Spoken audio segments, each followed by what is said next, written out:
कृपा से जहाँ आए हुए हैं वो सभी को मेरी तरफ से कोटि कोटि प्रणाम, कोटि कोटि वंदना। माँ भगवती की कृपा से जो इस सत्संग में आए आप, इतनी गर्मी में, धूप में, ये आपका तप है, इसी को तप कहते हैं। जो परमात्मा के नाम के लिए तप करते हैं, संसारिक काम करने के लिए तो धूप में भी लगे रहते हैं, सर्दी में, गर्मी में लगे रहते हैं, तो सिर्फ संसार के लिए वो नाशवान है, वो अपना पेट पालने के लिए है। मगर जो सत्संग में जो आप पधारते हैं, ये आपका अविनाशी कर्म है, इसका नाश नहीं है। ये अविनाशी जो कर्म योग है, इसमें जो आप बैठे हो, तो एक बहुत बड़ा आपका एक पुण्य बन गया कि सत्संग में इतनी धूप में जो आए, गर्मी में आए, तो जो भी जितने भी लोगों के दुख हैं, कष्ट हैं, माँ भगवती तत्क्षण आपके रोगों का निवारण करेगी। मगर माँ भगवती बोलती है कि जो प्रेम से, श्रद्धा से, भाव से जो मुझे पुकारता है, मेरी शरण में आता है, मेरा नाम, मेरा पाठ जपता है, उसको और कुछ पाना शेष नहीं रहता। उसको मैं ऐश्वर्य देती हूँ, यश देती हूँ, कीर्ति देती हूँ, सौभाग्य देती हूँ, सुंदरिय देती हूँ, सब कुछ उसको मैं देती हूँ। माँ भगवती बती कि आपको कहीं ढूंढने की जरूरत नहीं है, क्योंकि सृष्टि की माल क्या हो, ब्रह्मा विष्णु महेश को बनाने वाली है। सभी जो देवते हैं, माँ भगवती ने इनको बनाया है, और वो माँ भगवती के बनाए हुए देवते ही माँ भगवती की आराधना करते हैं, पूजा करते हैं। और उनको माँ ने कितना बड़ा दर्जे दे रखा है कि ब्रह्मा को अपने सृष्टि की रचना करनी है, विष्णु को पालन करना है, भगवान को संहार करना है। मगर बनाए किसने? माँ भगवती ने बनाए हैं। तो गुरु को माँ भगवती ने सब कुछ बनाने वाली, फिर भी वो होती मैं कुछ नहीं करती, सब कुछ ये ही करते हैं। ब्रह्मा विष्णु महेश, गणपति भगवान, ये सब कुछ करने वाले हैं, मगर करती तो ये शक्ति स्वरूप है। भगवान शिव को माँ भगवती ने गुरु बनाया हुआ है, अपनी पूरी शक्ति जो माँ के चरणों में रखी हुई है। इसलिए माँ भगवती ने सारी शक्ति शिव के चरणों में रखी हुई है। और भगवान शिव ने जो हम आपको मंत्र देते हैं, इन मंत्रों को लॉक किया हुआ है।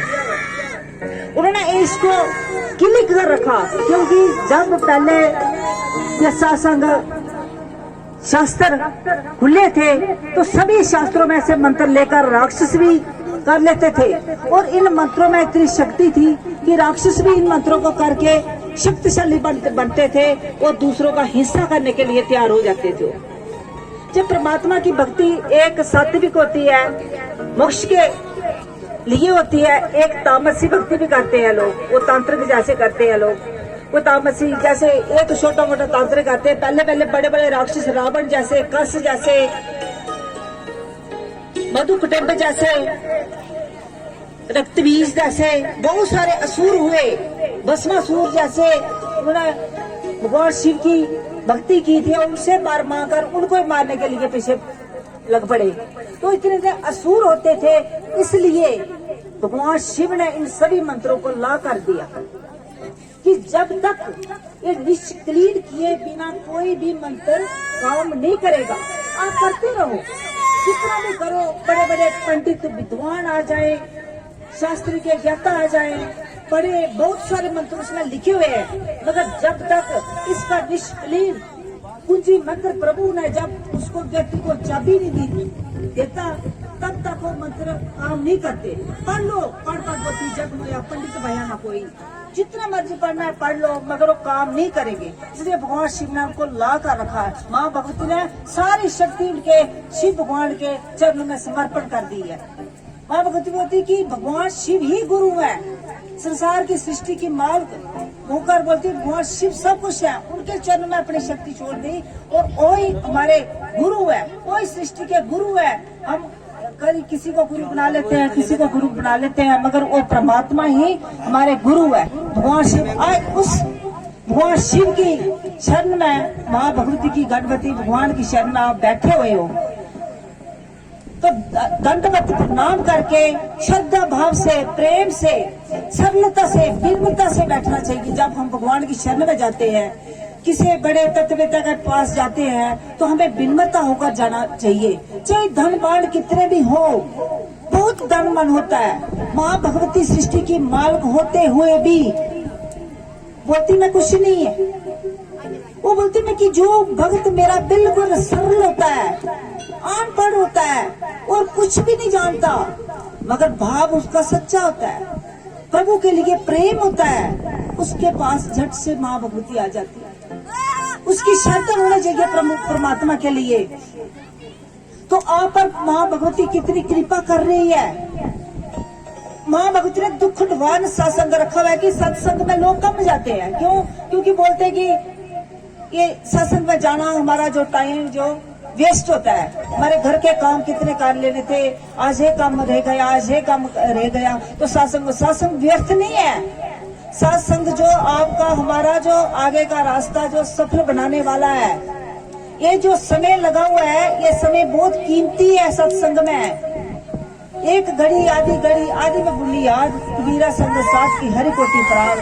कई अपराध हर जन्म हम अपराध करते रहते हैं, पग पग में हमारे से पाप होते हैं। बानी से कोई भी कर्म करेंगे, बानी से किसको गालियां निकाल देंगे, बुरा शब्द बोल देंगे, ये भी हमारा कर्म बन जाता है। मगर इस पाठ से वो कर्म हमारे कट जाते हैं। जो माँ भगवती का पाठ जो आज हम लोगों को देंगे, इस पाठ से बुरे बुरे कर्म कट जाते हैं। कई बहन भाई बोलते हैं कि हमारा मन नहीं करता पाठ करने के लिए। जो बोलता है कि हमारा मन नहीं करता पाठ करने के लिए, समझो कि उस पर कोई ग्रह कष्ट आ रहा है, तो उसको पाठ ज्यादा करना चाहिए। ये माँ भगवती खुद बोलती है, शास्त्रों में भरी नहीं है, हम नहीं बोलते कि कोई भी कर्म करना है तो ये जो मेरा दिया हुआ है शब्द, इसको करके बाहर जाओ। ब्रह्मा विष्णु भी इनका शब्द, इनका नाम जपते हैं। भगवान शिव, विष्णु भगवान, ब्रह्मा भी इनका ध्यान करते हैं, शिव भी इनका शक्ति का ध्यान करते हैं, ऋषि मुनि भी इनका ध्यान करते हैं। भगवान व्यास जी जो महान ऋषि, इतने बड़े, एक बार उन्होंने कहीं जा रहे थे तो छोटे बच्चे देख रहे, उन्होंने खेलते हुए, तो उनके मन में एक पुत्र प्राप्ति की अभिलाषा हो गई। कि बोलते हैं कि पुत्र के बिना जो है व्यक्ति की गति नहीं होती। और हमारा जो उन्होंने आत्मज्ञान पा लिया था, गति कोई जरूरत नहीं थी, मगर उन्होंने बोले कि पितरों का उद्धार करने के लिए घर गृहस्थी सबसे श्रेष्ठ मानी हुई है। भगवान कृष्ण भी बोलते कि घर गृहस्थी में रहता हुआ जो आत्मज्ञान पा लेता है, कर्म जो करता हुआ कर्म जोगी सबसे श्रेष्ठ है। अर्जुन सबसे श्रेष्ठ है। भगवान सूर्य भी घर गृहस्थी थे, राजा इच्छामनु भी घर गृहस्थी थे। तो ये बड़े बड़े राज ऋषियों ने ज्ञान पाया है, सभी घर गृहस्थी थे, कर्म जो करते हुए अपने पितरों का उद्धार करते हुए। क्योंकि जब सारे ही सन्यासी बन जाएंगे तो पितरों का उद्धार कौन करेगा। अपने मन में सोच रहे थे कि पितरों का उद्धार करने के लिए मैंने तो सन्यास ले लिया, परमात्मा को तो पा लिया, मगर पितरों का उद्धार कैसे होगा। अभी मैं शादी करूंगा, मुझे कौन लड़की देगा, फिर बच्चे होंगे, तो मैं भक्ति कैसे करूंगा। के बोलते हैं कि घर गृहस्थी में रहते हैं, इसने उन्होंने परमात्मा पाया है कि नहीं पाया है। जो बोलता है उसने कुछ जाना नहीं है, उसने हो सकता है कि शास्त्रों का भी ध्यान नहीं किया होगा और कहीं सत्संग भी नहीं सुना होगा। मन धड़की बोलता है।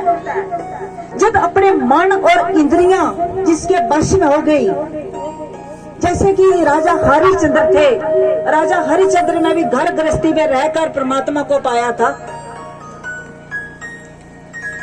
तो एक घर गृहस्थी में रहकर व्यक्ति परमात्मा को नहीं पा सकता, पा सकता है, उनको जल्दी मिल सकता है। क्यों?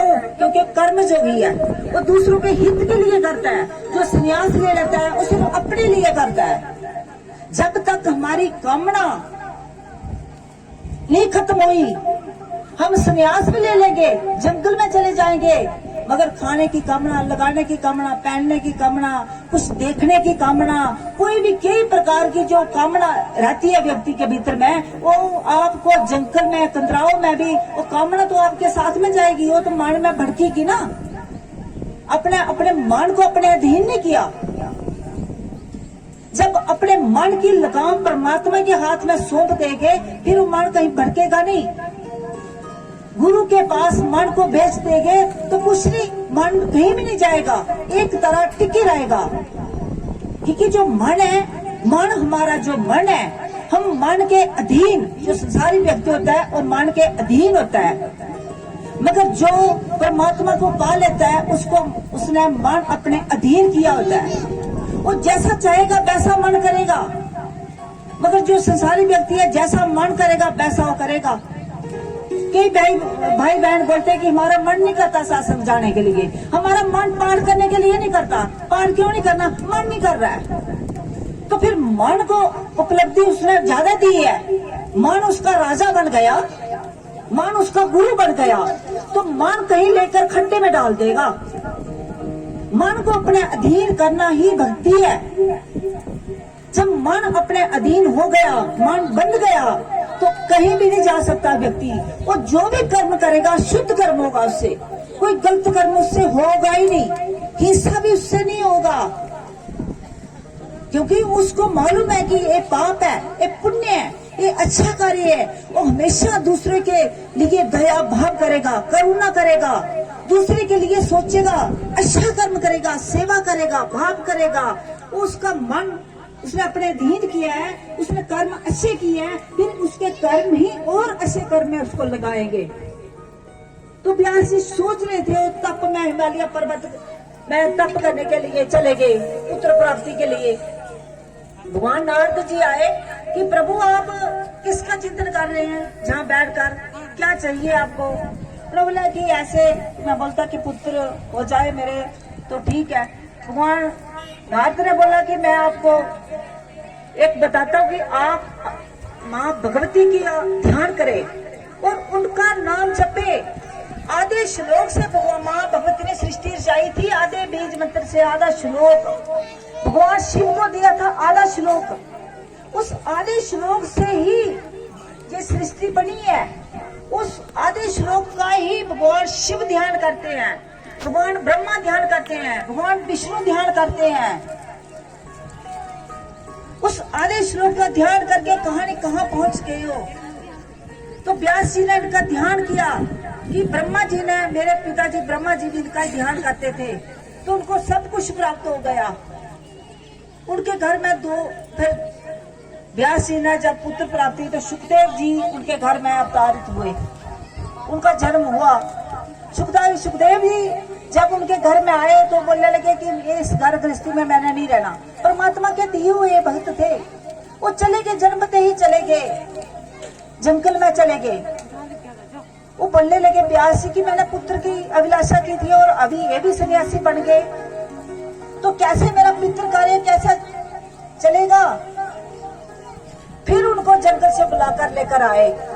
जब जंगल से बुलाकर लेकर आए, उनको समझाया, बोलने लगे कि मैंने घर गृहस्थी में नहीं रहना है, मैं परमात्मा का ध्यान चिंतन करना है, मुझे घर गृहस्थी अच्छा नहीं लगता। व्यास जी बोलने लगे घर गृहस्थी बेटा अच्छा लगता है, अपने मन को जीत कर, जैसे कमल का फूल जल में रहता है ना, ऐसे घर गृहस्थी में रहकर सब कुछ प्राप्त हो जाता है। राजा जनक को पूछ, अगर तूने मेरे से शिक्षा नहीं लेनी तो राजा जनक के पास जा। उन्होंने राजा जनक के पास भेजा उनको। कैसे राज पाठ करते हुए निर्लिप्त होकर राजपाठ कर रहे हैं, और उनको किसकी कमी है? रानियां है, दासियां है, सब नौकर चाकर उनके पास है।